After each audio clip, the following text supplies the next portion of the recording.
In a controversial move, the embattled Peruvian president Pedro Pablo Kuczynski, who himself narrowly survived an impeachment vote in the Peruvian Congress on December the 21st, 2017, pardoned one of his predecessors, the former dictatorial and authoritarian president of Peru, Mr. Alberto Fujimori or Fujimori,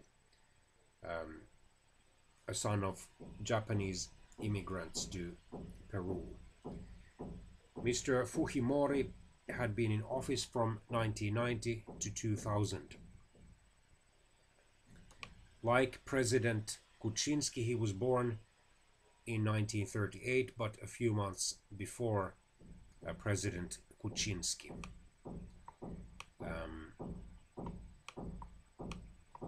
He had first been elected democratically in 1990. However, in 1992 or 1993,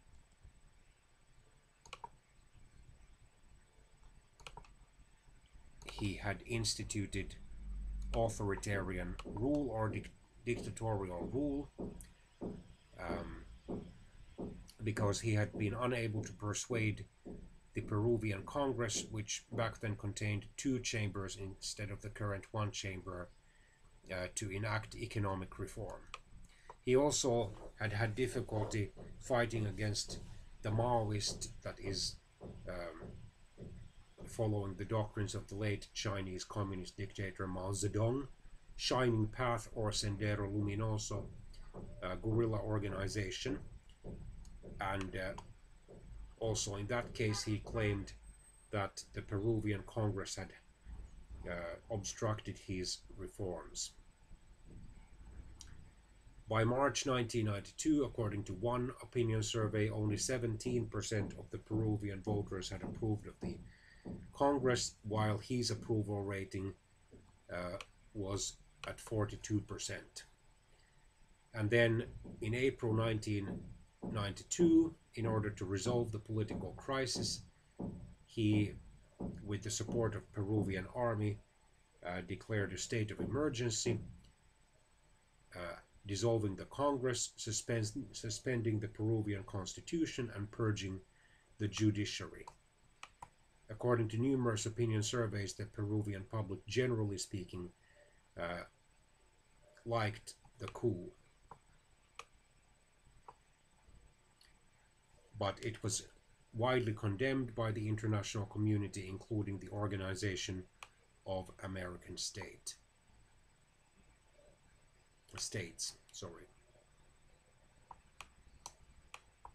He then called elections for a democratic constitutional Congress to serve as a legislature and a constituent assembly. He drafted a new constitution in 1993, and at least according to the official results in a referendum held later in 1993, the coup and the constitution were approved by a narrow margin of between 4 and 5%. In November 1993, General Jaime Salinas led a failed military coup against President Fujimori. The 1993 constitution allowed President Fujimori to seek a second term, and in April 1995 he was elected with almost 2/3 of the vote. During his second term, along with Ecuadorian President Sixto Duran Bayen, signed a peace agreement with Ecuador over a border dispute that had continued for over 100 years. After the 1995 presidential election, however, Peruvians began to be more concerned about freedom of speech and the press. Before being sworn in for a second term, President Fujimori ended the self-government of 2 universities and reshuffled the National Electoral Board. According to a poll by the Peruvian research and marketing company conducted in 1997, 40.6% of Lima residents considered President Fujimori an authoritarian. The Peruvians were also becoming increasingly interested in the many allegations of criminality involving President Fujimori and his chief of the National Intelligence Service, Mr. Vladimiro Montesinos. A 2002 report by Health Minister Fernando Carbone later suggested that President Fujimori was involved in the forced sterilizations of up to 300,000 indigenous or native women between 1996 and 2000 as part of a population control program. A World Bank publication from 2004 said that in this period, Mr. Montesinos sees abuse of the power that President Fujimori granted him led to a steady and systematic undermining of the rule of law. Even though the 1993 Constitution limited a presidency to 2 terms,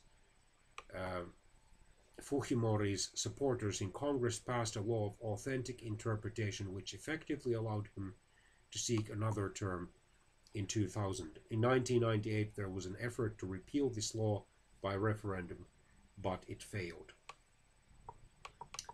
The first official results in the 2000 Peruvian presidential election gave him 49.89% of the vote, just 20,000 votes fewer than he would have needed to avoid a runoff or second round of voting. In the runoff, he was elected with 51.1% of the total vote. However, invalid votes jumped from 8.1% in the first round to 31.1% in the second round. His opponent, Mr. Alejandro Toledo, claimed that Fujimori wanted to guarantee victory through fraud. Rumors of irregularities led most of the international community to avoid appearing in his third inauguration in July 2000. For the next 7 weeks, there were daily demonstrations in front of the presidential palace. As a conciliatory gesture, he appointed former opposition candidate Federico Salas as prime minister. However, the Congress's opposition parties refused to support this move, and Mr. Toledo campaigned vigorously to have the election annulled. In September 2000, the cable television station Canal N broadcast footage of Montesinos apparently bribing opposition Congressman Alberto for defecting to Fujimori's Peru 2000 or Peru 2000 party. After that, Fujimori's support virtually collapsed, and a few days later he announced in a nationwide address that he would shut down the SIN and call new elections in which he would not be a candidate.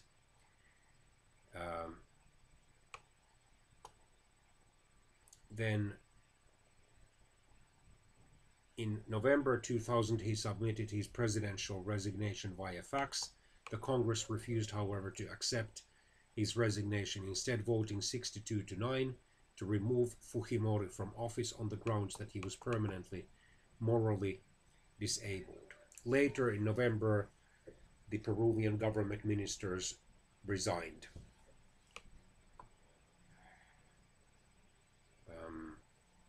And because the first vice president had resigned a few days earlier, his successor, Ricardo Marquez, came to claim the presidency.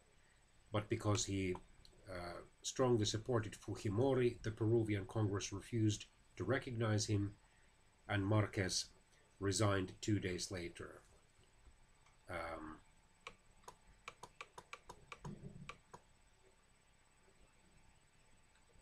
Paniagua was next in line and became interim president to oversee the April elections.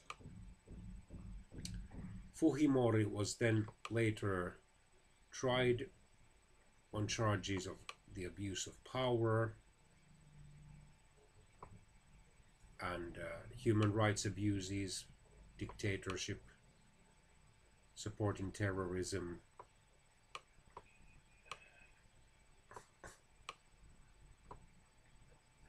And Mr. Toledo, who was elected president in 2001, spearheaded the criminal case against Fujimori.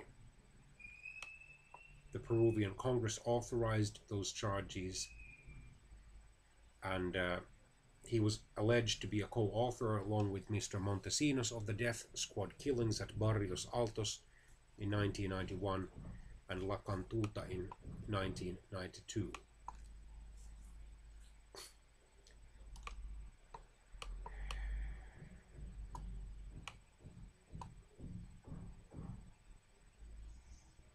By March 2005, it appeared that Peru had just about abandoned its efforts to extradite Fujimori from Japan. He received a new Peruvian passport in Tokyo, Japan in September 2005 and announced his intention to seek the presidency in the Peruvian national election in 2006. He arrived in Chile in November 2005, but hours after arriving there he was arrested. Peru then requested his extradition, and in September 2007 he was taken back to Peru. The special prosecutor established to investigate Fujimori released a report alleging that his administration had obtained $2 billion through graft or corruption. And then in April 2009, a three-judge panel convicted former President Fujimori on charges of human rights abuses, declaring that the charges against him had been proven beyond all reasonable doubt. And he was sentenced to 25 years in prison. He faced a third trial in July 2009 over allegations that he illegally gave $15 million in state funds to Mr. Montesinos, former head of the National Intelligence Service, during the 2 months before his fall from power. The court found him guilty of embezzlement and sentenced him to a further 7.5 years in prison. A fourth trial took place in September 2009 in Lima, the Peruvian capital.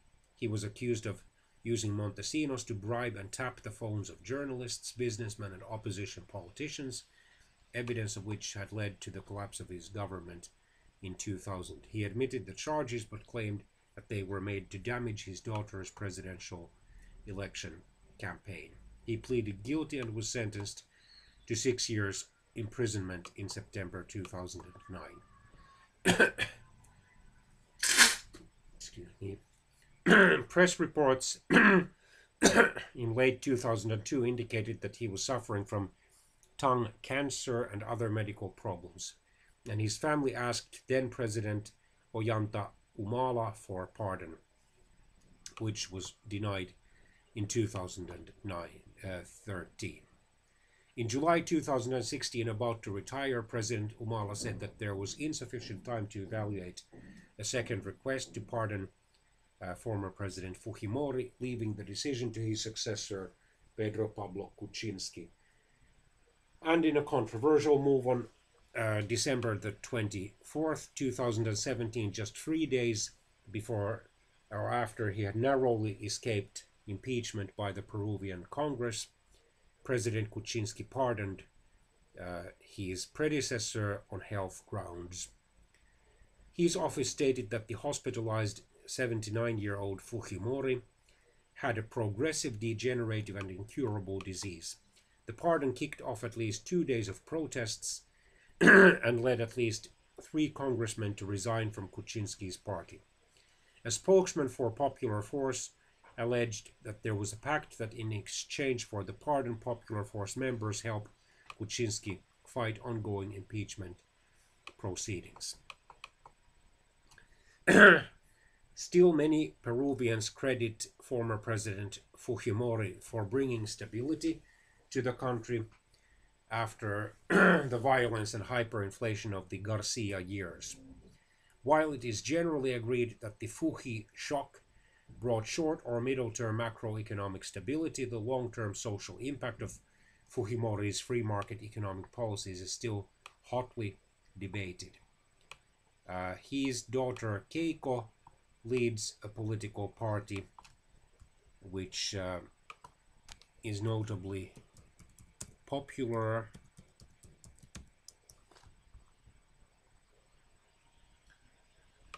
In 2016, she very narrowly lost the Peruvian presidential elections to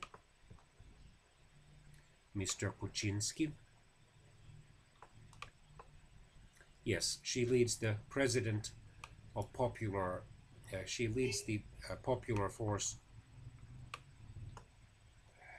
political party, or Fuerza Popular in Spanish. It is a right-wing political party which holds 72 seats out of 130 in the single-chamber Peruvian Congress.